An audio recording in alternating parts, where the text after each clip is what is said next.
Walk check. Good check. Copy that.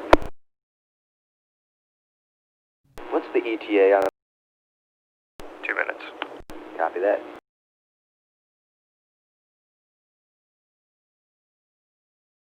Okay, and roll sound. Rolling!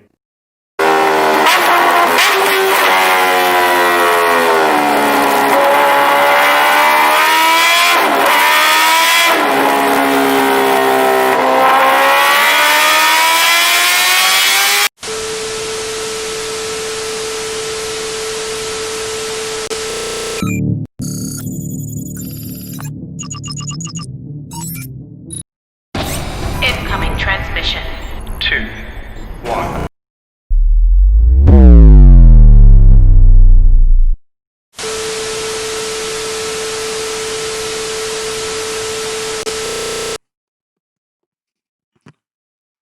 Welcome, Cover Squad. Thank you very much for tuning in, and it is a pleasure to have you all here. Today, we'll be discussing a topic that is under scrutiny by many of the bikers, the biker community. The people who have actually honed the skills enjoy it, and people who haven't do not have the right idea about it, actually. That's how I would put it across. So, what are we talking about?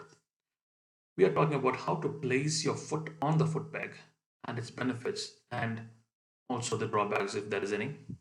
So, the points that we'll be covering today will be the myths and traditional ways that we have followed, and which part of the feet should be touching the foot peg,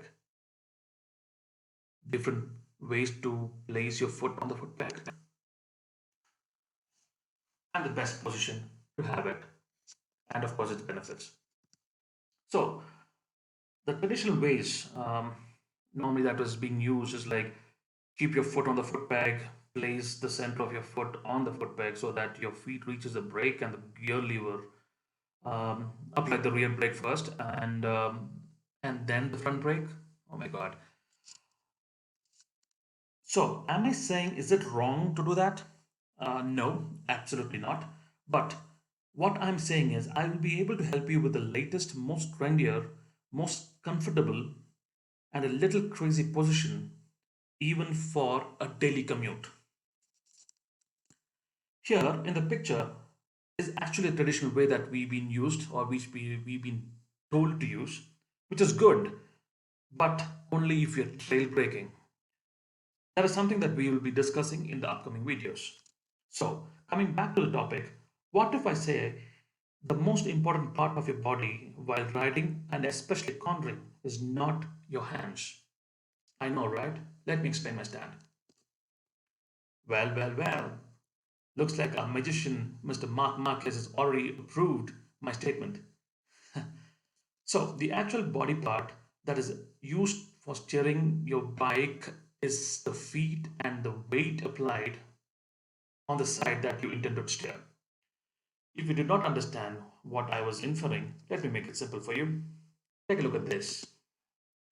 See what I mean? It's funny, but an actual fact. I'm not saying that you have to kneel down to take a turn. In fact, I would strongly oppose it because on the roads, everything is so dynamic, even Marcus will not be able to dodge. If you still want a proof, uh, okay, try taking both of your feet off the respective foot pegs and take the turn. There's only two things that can happen. Of course, you will feel too airy between your legs, and your brain will start screaming about first. And then, if you are still stubborn about it, it will start screaming Mayday, Mayday, Mayday. Now, ironically, you can take a turn with your hands not even on your handlebar. I hope you know that. Come on, if you have not done that yet, you don't belong here actually. Having said that, I'm not recommending anyone to learn the trick, period. All right. So, where should you be placing your feet, or which part of the foot should be touching your foot peg? Well, it is this part called the ball of your foot. I mean, so that does that mean girls also have? All right. Trust me, I did not know we had a ball on each of our feet, each of our foot, in fact. Of course, I should have boys have all the fun, right? Whew. Way too many balls to handle. Anyways, moving on. All right, this is how it is going to look like. On the ball of your feet is your foot peg. This is when you are approaching a corner. Frankly, when you are approaching a corner, the foot on the other side could be anywhere unless you are intending to shift gears or trail braking while at it. There are actually two ways the feet could be on your foot pegs. The first one is this one that you can see in the picture. It is known as the feet tucked in, and the second one, obviously, is called the feet hanging out. This is good when you want to feel the lean angle. The master of the lean, Mr. Mark Marcus, does this often while approaching a corner and tucks deep in while he's at it. I'll tell you what I meant in a few seconds. This is what I personally prefer, a neat tucked in position. So, as I was saying, the master himself, see what I mean? His feet is not only tucked in, but it is on the shield. So, what is a shield? The carbon sheet that is under the heel of the rider in this picture is called a shield. This is normally there so that you don't accidentally touch the chain drive. But what Marcus does is he steps on that to get a better angle. See what I mean?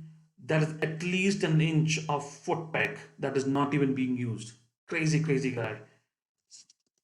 So once you have honed the skill, this will be your new normal, right? And you will even ride like this going for grocery shopping.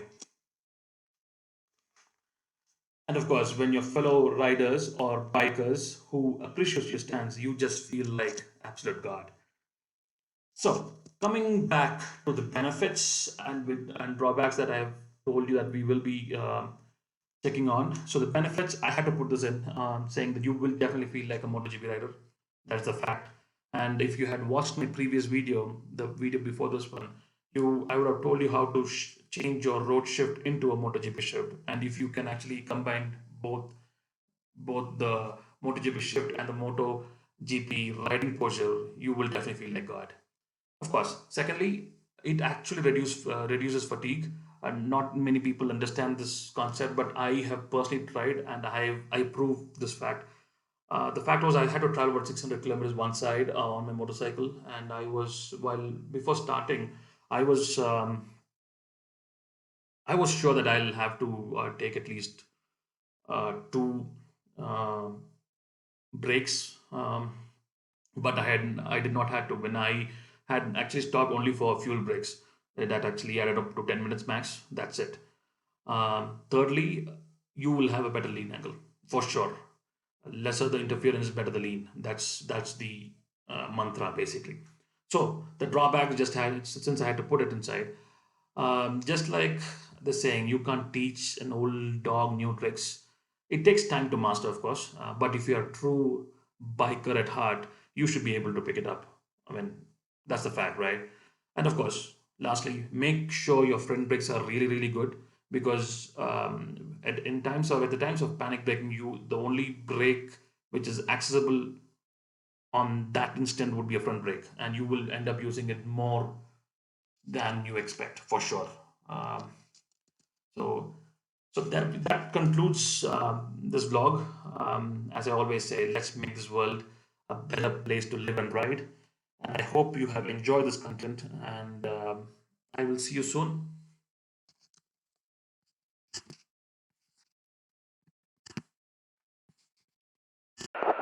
And that's the way this blog ends. Over and out. Copy that. Roger that.